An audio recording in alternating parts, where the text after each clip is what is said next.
যে তাফসীরুল কোরআন মাহফিল আয়োজন করা হয়েছিল। আমি সবাইকে অবগত করার জন্য একটি কথা বলছি। আমি বাংলাদেশ জাতীয়তাবাদী দল বিএনপির 7 নং শেখমাটিয়া ইউনিয়ন থেকে যারা এসেছেন, আমি সবাইকে ধৈর্য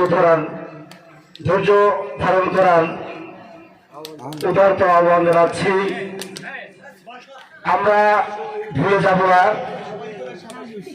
এই পিরিজপুর মামাটির নেতা ছিলেন না আল্লামা দেলোয়ার হোসেন সাঈদী। আল্লামা দেলোয়ার হোসেন সাঈদী ছিলেন আমাদের কলিজা, যিনি যার ধারায় এই বাবুরহাট শামসুল উলুম যে মাদ্রাসাটা, এর পশ্চিম প্রান্তে যে মসজিদ ভবনটি, আমি বাংলাদেশ জামাত ইসলামী যারা উপজেলা, জেলা এবং ইউনিয়ন থেকে আগত তাদের দু একটি কথা বলার আমি যথার্থ আহ্বান জানাবো। আমাদের যে পশ্চিম পাশের যে মসজিদটি ছিল, এই মসজিদটা ছিল আল্লামা দেলোয়ার হোসেন সাঈদী সাহেবের ফাঁসি চেয়েছিল বাবুরহাট জামা মসজিদের একজন ইমাম। এই ইমামকে আমরা তাৎক্ষণিকভাবে প্রতিহত করে আমরা সবাই এই 7 নং শেখমাটিয়া ইউনিয়নের তথা 4 নং ওয়ার্ডে আমরা সর্বস্তরের জনগণ তখনকে আমরা বলেছিলাম যে আল্লামা দেলোয়ার হোসেন সাঈদীকে যুদ্ধ অপরাধী বলা হয়েছিল নাজিরপুর উপজেলা বুকে। এই ইমামের পিছে আমরা নামাজ পড়ব না, আমরা মসজিদ প্রতিষ্ঠিত করেছিলাম।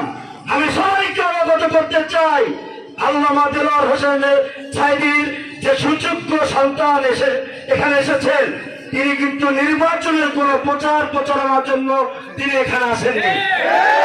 আমি সবাইকে একটি কথা উদারত আহ্বান রেখে বলবো, আমাদের জেলা এবং উপজেলা নেতৃবৃন্দ আমাদেরকে অবগত করেছে গতকালকে এই মঞ্চে আসার কথা ছিল প্রথম অধিবেশনে বাংলাদেশ জাতীয়তাবাদী দল বিএনপির নাজিরপুর উপজেলা শাখার বিপ্লবী আহ্বায়ক আল্লামা আভাস মিজানুর রহমান দুলাল সাহেব, ওনার শারীরিক কারণে, ওনার অসুস্থতার কারণে উনি আজকে সকালে ঢাকায় চলে গিয়েছেন।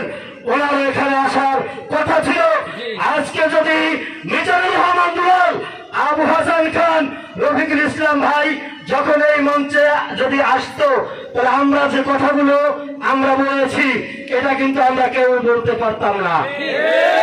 আমি কাউকে প্রতিহত করার জন্য বলছি না, আমি একটি কথা বলছি, আমি আল্লামা দেলোয়ার হোসেন সাঈদী সন্তানকে যদি মঞ্চে থাকা অবস্থায় যদি একটু জোরে আওয়াজ দিয়ে কথা বলি, আমার সেই দক্ষিণ এশিয়া নয় সারা বিশ্বের মুসলমানের তাজ আল্লামা দেলোয়ার হোসেন সাঈদীকে এই সরকার, এই জালিম সরকার যেভাবে হত্যা করেছে, এটি এদেশের মানুষ না, সারা বিশ্বের মুসলমান কখনো মেনে নিতে পারে না।